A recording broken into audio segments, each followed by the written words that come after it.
mà mô nhà nữ bé lá nữ má thì si tê ya gu nữ mà nhẹ mà ô giờ chữ nhà nữ bé là phiêu lệ ghê nhà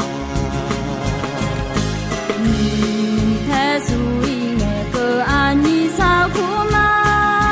anh nhớ ta thật biết trên này là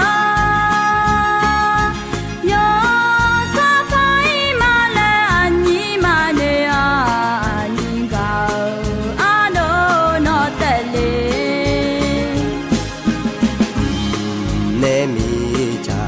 cứ ga ho se le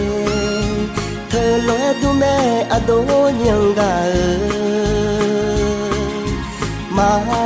ho li nhà mà là xa lue à nhang ga mà e ji chư nhà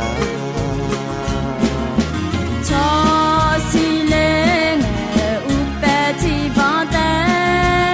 upe bone ma shi mo nhà cho si lên nhà i ma mi nhà mu cho du ở sep ya la nhà ơi lo y nghe le bo ti vong te le bo bo ne mà lo y mo nhà sao lo y nghe về thằng cha mà phơi nhà phơi cô cha pe ya ya mà à nhà nhi ga nhớ này ga mà